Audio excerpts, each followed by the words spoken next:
বিসমিল্লাহির রহমানির রহিম। আসসালামু আলাইকুম ওয়ারহমতুল্লাহ।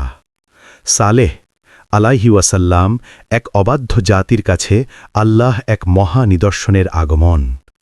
প্রিয় ভাই বোন বন্ধুগণ, মানব ইতিহাসে নবীদের আগমন শুধু ধর্মীয় ঘটনা নয়, এটি একটি জাতির ভাগ্য নির্ধারণকারী বাস্তবতা। আল্লাহ তাদেরকে পাঠিয়েছেন পথ দেখানোর জন্য, সত্য মিথ্যার পার্থক্য বোঝানোর জন্য এবং মানুষকে অন্ধকার থেকে আলোতে ফিরিয়ে আনতে। শাসক সমাজ যখন অহংকারে মত্ত হয়, যখন শক্তিকে ঈশ্বরের বিকল্প মনে করে, তখন এক নবীর ডাক সেই অন্ধকার ভেদ করে জেগে ওঠে নতুন আলো হয়ে। এমনই এক নবী সালেহ আলাইহি ওয়াসাল্লাম। তিনি সমৃদ্ধ, শক্তিশালী, স্থাপত্যের বিস্ময় সৃষ্টিকারী দরিদ্র বা অজ্ঞ লোকদের মাঝে নয়, বরং ইতিহাসের অন্যতম দম্ভী ও বস্তুবাদী জাতি সামুদ সম্প্রদায়ের কাছে পাঠানো হয়েছিলেন। এই কাহিনী শুধু এক জাতির পতনের কাহিনী নয়, এটি আল্লাহর দয়া, সতর্কতা, পরীক্ষা, নাজাত এবং প্রমাণের এক বিরাট দৃষ্টান্ত। সামুদ জাতির পরিচয়। সামুদ ছিল আরবের উত্তরে, হিজাজ থেকে তাবুকের মধ্যবর্তী এলাকা এবং আজকের সৌদির মাদাইন সালেহ অঞ্চলে বসবাসকারী এক সমৃদ্ধ জাতি। আল্লাহ কোরআনে তাদেরকে বর্ণনা করেছেন, তারা পাহাড় কেটে ঘর তৈরি করত, বিশাল প্রাসাদগুচ্ছ নির্মাণ করত, কৃষি ও চাষাবাদে ছিল পারদর্শী। সম্পদ, রাজত্ব, শৌর্যবীর্যে তারা আরব ভূমিতে অপ্রতিদ্বন্দ্বী। তাদের জীবনযাপনে প্রকৃতি, ভূগোল ও শক্তির সংমিশ্রণ ছিল এমন এক পর্যায়ে যাতে তারা বিশ্বাস করতে শুরু করেছিল যে তাদের ধ্বংস সম্ভব নয়। এটাই ছিল তাদের পতনের সবচেয়ে বড় সূচনা, নবুয়তের সূচনা। সালেহ আলাইহি ওয়াসাল্লাম ছিলেন তাদের মধ্যেই জন্ম নেওয়া সম্মানিত, বুদ্ধিমান, ন্যায়পরায়ণ ও বিশ্বাসযোগ্য ব্যক্তি। সামুদ জাতি তার সততা ও চরিত্রের প্রশংসা করত। তারা পর্যন্ত বলতো, হে সালেহ, আমরা তোমাকে আমাদের মাঝে এমন একজন হিসাবে জানতাম যার উপর আমরা আস্থা রাখতাম। কিন্তু যখন তিনি ঘোষণা করলেন, হে আমার জাতি, আল্লাহর ইবাদত করো, তিনি ছাড়া তোমাদের আর কোনো উপাস্য নেই, তখনই শুরু হলো বিরোধিতা। অহংকারী জাতি কখনোই সত্যে আনন্দিত হয় না। তাদের ক্ষমতা ও সম্পদ যত বাড়ে, তাদের হৃদয়ের কাঠিন্য ততই বাড়ে। ঐশী প্রমাণের দাবিতে জাতির চ্যালেঞ্জ। সামুদ জাতি বলল, হে সালেহ, তুমি যদি সত্য নবী হও তবে আমাদের কাছে কোনো অলৌকিক নিদর্শন নিয়ে এসো। আল্লাহর সুন্নাহ হল, নবী যখন যুগ ও সমাজের চ্যালেঞ্জের মুখে পড়ে তখন তার হাতে এমন অলৌকিক প্রমাণ দেন যা কোনো মানুষের ক্ষমতায় সম্ভব নয়। সামুদ জাতি বলল যে তারা পাহাড় থেকে একটি নির্দিষ্ট ধরনের উট বের হতে দেখতে চায়, একটি অনন্য আকৃতির, বিরাট ক্ষমতাসম্পন্ন এবং সকলের সামনে জন্মগ্রহণ করা একটি উট। এই দাবি ছিল তাদের নিজেদের কাছে অসম্ভব মনে হওয়া এক পরীক্ষা। মহানিদর্শন, আল্লাহর উটনি। আল্লাহ সালেহ আলাইহি ওয়াসাল্লামকে নির্দেশ দিলেন প্রার্থনা করতে, এবং একদিন তাদের চোখের সামনে ঘটল ইতিহাসের সেই অলৌকিক ঘটনা। একটি বিশাল আকৃতির গর্ভবতী উটনি পাহাড় ফেটে বের হয়ে এলো। এই ঘটনাটি ছিল এমন একটি প্রমাণ যা মুহাম্মদ সাল্লাল্লাহু আলাইহি ওয়াসাল্লামের আগে কোনো নবীর উম্মত তাদের চোখে দেখে বিশ্বাস না করার উদাহরণ।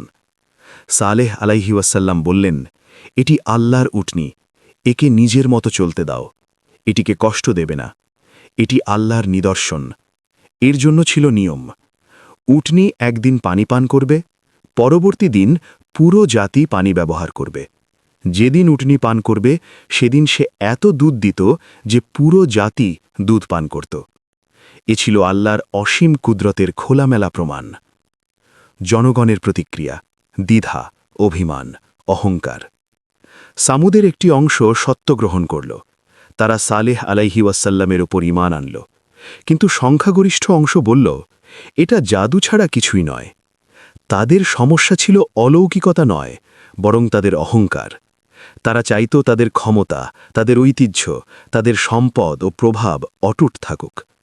একজন নবীর অনুসারী হলে যে শৃঙ্খলা, ন্যায়নীতি, আল্লাভীতি মেনে চলতে হতো, তা তাদের জীবনে পরিবর্তন আনত। আর এই পরিবর্তন তারা চাইত না। এটাই মানুষের ইতিহাসে সবচেয়ে বড় রোগ, সত্যের ভয়। শয়তানের অনুপ্রবেশ, উটনি হত্যার চক্রান্ত।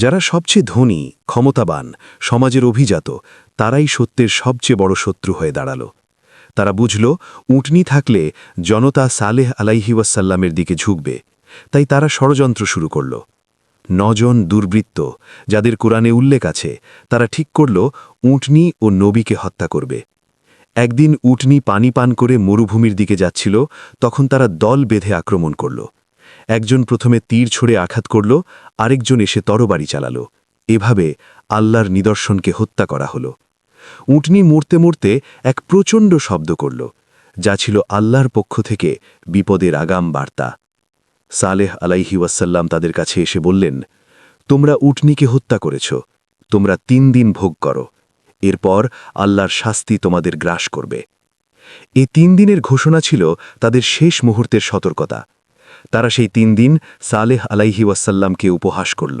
হাসল এবং বলল যা বলেছ দেখি তো সত্যি হয় কিনা কিন্তু সত্যের সাথে খেলা যায় না ধ্বংসের 3 দিনের পূর্বাভাস কোরআনে বলা হয়েছে প্রথম দিন তাদের মুখমণ্ডল হলুদ হয়ে যায় তারা আতঙ্কিত হলেও নিজেদের সান্ত্বনা দেয় এটা হয়তো কেবল অসুস্থতা দ্বিতীয় দিন মুখ লাল হয়ে যায় এখন তারা ভয় পেলেও নিজেদের জেদে অটল রইল তৃতীয় দিন তাদের মুখ কালো হয়ে যায় তখন তারা বুঝল সত্যিই শাস্তি আসছে কিন্তু ততক্ষণে তাওবার দরজা বন্ধ পরিণতি এক ভয়াবহ আঘাত চতুর্থ দিনে আসমান থেকে এক ভয়ঙ্কর বজ্রধ্বনি এক প্রচণ্ড শব্দ এক বিক্ষুব্ধ কম্পন সামুদ ভূমিকে গ্রাস করল 1000 বছরের সভ্যতা মুহূর্তে ধ্বংস হয়ে গেল যে প্রাসাদ যে শক্তি যে অহংকার সব ভেঙে চুরমার কোরআনের ভাষায় তাদেরকে এমন ধ্বংস করা হল যেন সেখানে কেউ বসবাসই করেনি সালে আলাইহি ওয়াসাল্লাম ও তার অনুসারীরা আল্লাহর আদেশে নিরাপদ স্থানে চলে গিয়েছিলেন ধ্বংসের পর তিনি ফিরে এসে বললেন হে আমার জাতি আমি তোমাদের উপদেশ দিয়েছিলাম কিন্তু তোমরা উপদেশ গ্রহণ করতে চাওনি এক নবীর হৃদয়ের এই শেষ কথা ছিল বেদনা খুব নয় কেন এই ধ্বংস হল এক অনন্ত শিক্ষা সামুদ জাতির পতনের বড় কারণ ছিল 1 অহংকার তারা নিজেদের শক্তিকে আল্লাহর ক্ষমতার উপরে ভাবত 2 অবাধ্যতা নবীর নির্দেশ উপহাস করত 3 নিদর্শনকে অস্বীকার চোখের সামনে প্রমাণ থাকা সত্ত্বেও সত্য গ্রহণ করেনি 4 চরম সীমা লঙ্ঘন আল্লাহর নিদর্শন উটনিকে হত্যা করেছে অতপর আল্লাহ তাদেরকে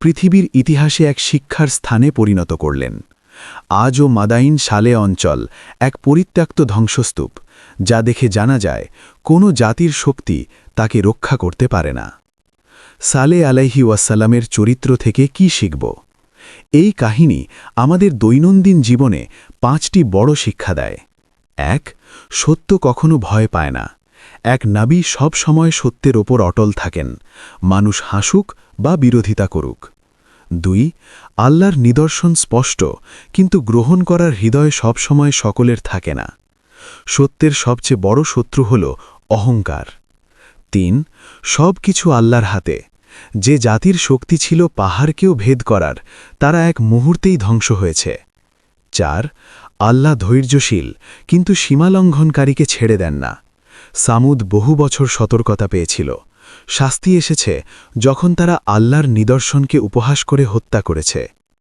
5 ঈমানী নিরাপত্তা যারা সালে আলাইহি ওয়াসাল্লামের সাথে ছিলেন তারা বেঁচে গেছেন সত্যের সাথে যারা থাকে আল্লাহ তাদের বাঁচিয়ে রাখেন প্রিয় বন্ধুগণ সালে আলাইহি ওয়াসাল্লামের কাহিনী মানব ইতিহাসের এক বিশাল আয়না এই আয়নায় আমরা দেখি শক্তির দম্ভ কিভাবে পতন আনে সত্যকে অস্বীকার করলে কি পরিণতি হয় আর নবীর শিক্ষা কিভাবে রক্ষা করে আজও পৃথিবীতে বহু সামুদ জাতি যারা প্রযুক্তি শক্তি সম্পদ সভ্যতা দেখে ভাবে আমাদের কিছুই হবে না কিন্তু আল্লাহর আইন বদলায় না সালে আলাইহি ওয়াসাল্লামের কাহিনী আমাদের সতর্ক করে বলে সত্য থেকে মুখ ফিরিও না সৃষ্টিকর্তাকে অমান্য করে কোনো সভ্যতা টিকে থাকে না সালেহ আলাইহিসসালামের কাহিনী দ্বিতীয় পর্ব ধ্বংসের ধুলোর মাঝ থেকে উঠে আসা এক চিরন্তন সতর্কতা।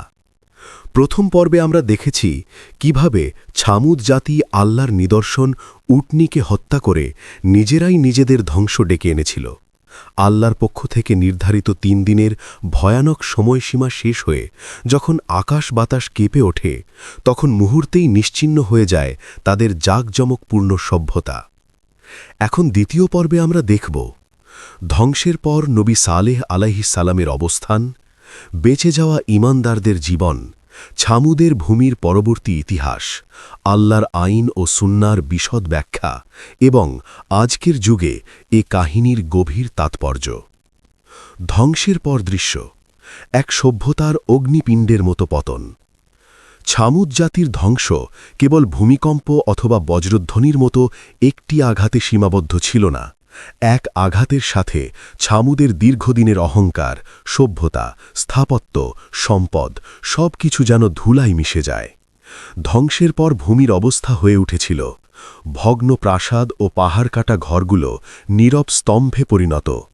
যেসব বাড়ি তারা পাহাড় কেটে বানিয়েছিল, যা তারা মনে করত কখনো ধ্বংস হবে না, সেগুলোর মুখ বন্ধ হয়ে গিয়েছিল মৃতের মতো নীরবতায়। রাস্তায় ছড়িয়েছিল নিথর দেহ। কুরআন বলছে তারা তাদের ঘরে পড়েছিল প্রাণহীন মৃতদেহ হয়ে। এই দৃশ্য সালেহ আলাইহিস সালামের ঈমানদার সঙ্গীদের হৃদয়কে কাঁপিয়ে দিয়েছিল। এক সমগ্র জাতি যেন হাওয়ায় মিলিয়ে গিয়েছিল। মানুষের কোলাহল, হাসি, অহংকার, বাজার সব এক মুহূর্তে স্তব্ধ। ছামুদের ভূমি হয়ে গেল এক নিষিদ্ধ এলাকা, যেখানে শুধু ধ্বংসের গল্প ও শিক্ষাই অবশিষ্ট। সালেহ আলাইহিস সালামের হৃদয়ের বেদনা। একজন নবীর হৃদয় অত্যন্ত কোমল। তিনি কখনো জাতির উপর প্রতিহিংসা চান না, বরং তাদের হিদায়েত চান। তাই ছামুদ জাতির ধ্বংস সালেহ আলাইহিস সালামকে ভীষণ ব্যথিত করেছিল।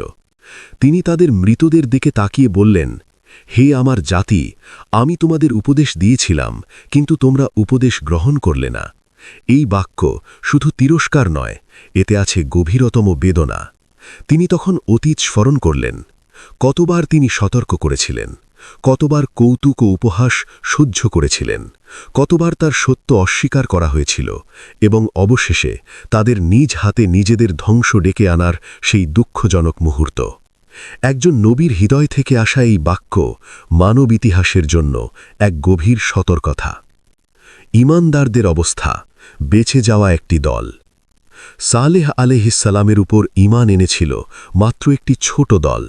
তারা ছিল সাধারণ মানুষ, যারা সত্যকে ভয় না পেয়ে গ্রহণ করেছিল, যারা উটনী হত্যায় বাধা দিয়েছিল, যারা নবীর প্রতি বিশ্বস্ত ছিল।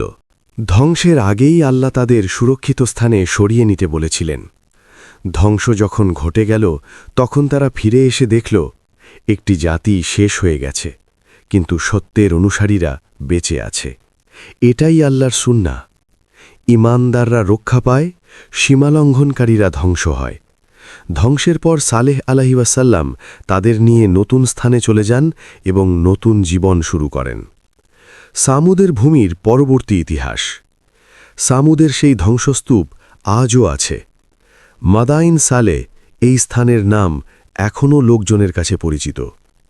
ইসলামিক ইতিহাসে নির্দেশ, রাসূল সাল্লাল্লাহু আলাইহি ওয়াসাল্লাম যখন তাবুকের দিকে যাচ্ছিলেন, তখন তিনি সামুদের ধ্বংসভূমি পার হয়েছিলেন। তিনি সাহাবাদের বলেছিলেন, এটি একটি শাস্তিপ্রাপ্ত ভূমি, এখানে প্রবেশ করলে কান্নার সাথে প্রবেশ করবে। এ নির্দেশের গভীরতা হল, এটি ভ্রমণের স্থান নয়, এটি হালকা আনন্দ বা মজা করার স্থান নয়, বরং এটি মানুষের জন্য এক সতর্কতামূলক স্মৃতি। ধ্বংস কেবল শাস্তি নয়, একটি প্রামাণ্য শিক্ষা। কোরআনের বহু আয়াত সামুদের কাহিনীকে তুলে ধরে। আল্লাহ বলেন, তোমরা পৃথিবীতে ভ্রমণ করে দেখো পূর্বের জাতিদের পরিণতি। এখানে দুটি শিক্ষা। শিক্ষা 1, প্রমাণ দেখেও সত্য অস্বীকার করলে শাস্তি নিশ্চিত। সামুদের উটনী ছিল এমন এক নিদর্শন যা অস্বীকার করার কোনো যুক্তি ছিল না।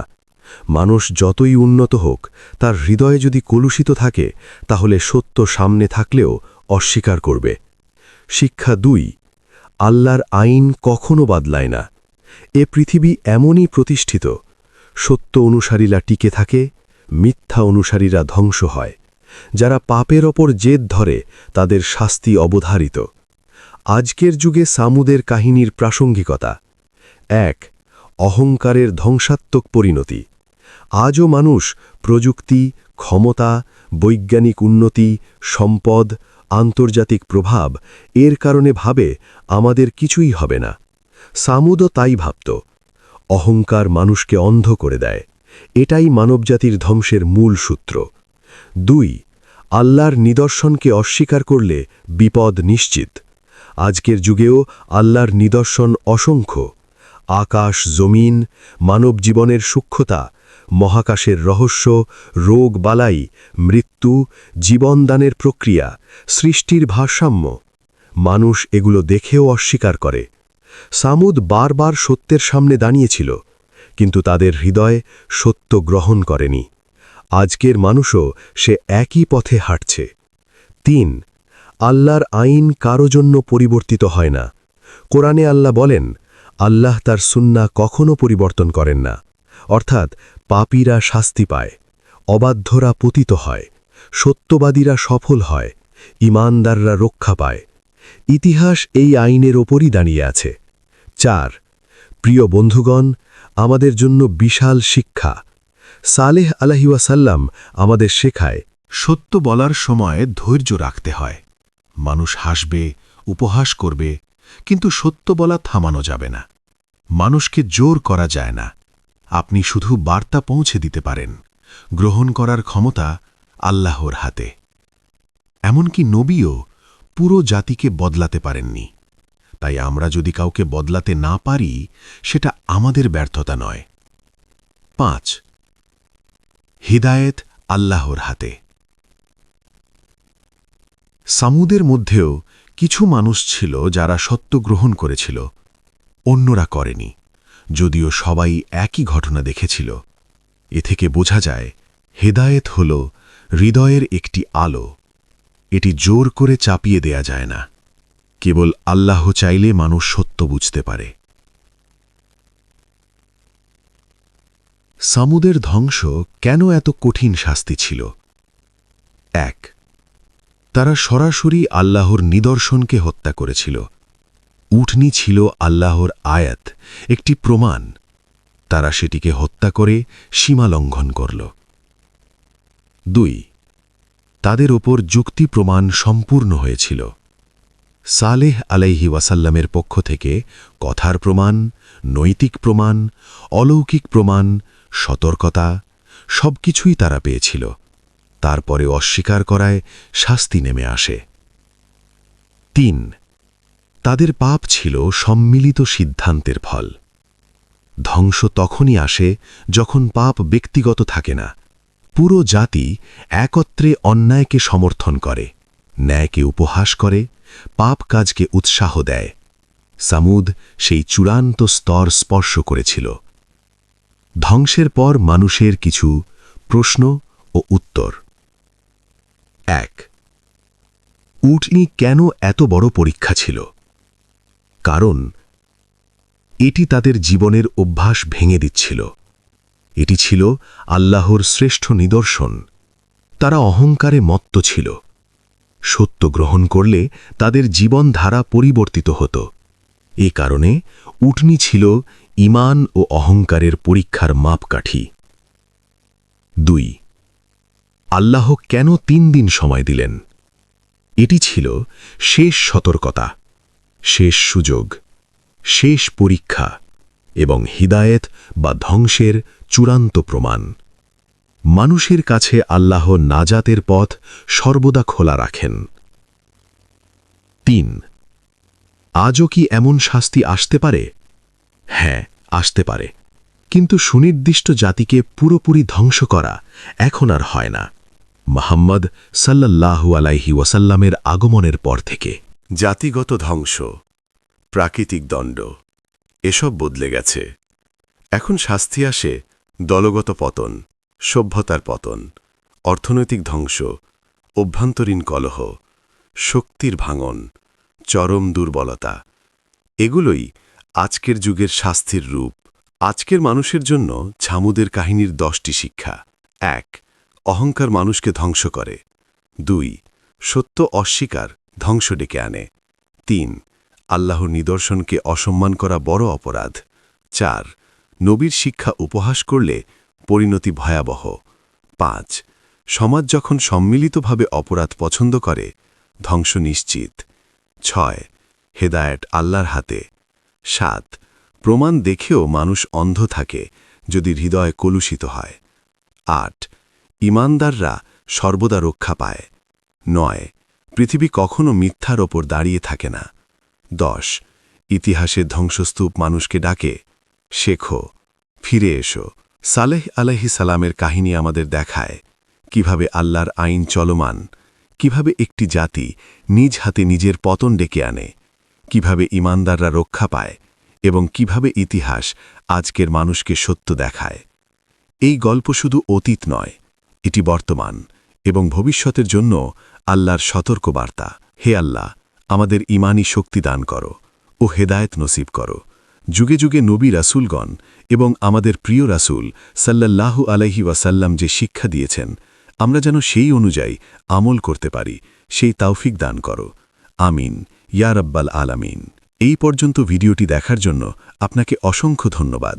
ভালো লাগলে লাইক, শেয়ার এবং ফলো দিয়ে উৎসাহিত করবেন এবং সাবস্ক্রাইব করে পাশে থাকবেন যাতে এই ধরনের ভিডিও আপনাদের কাছে পৌঁছে দিতে পারি। এই রকম ভিডিও দেখে আমাদের অন্তর আত্মাকে পরিশুদ্ধ করতে পারি। আসসালামু আলাইকুম ওয়া রাহমাতুল্লাহি ওয়া বারাকাতুহু।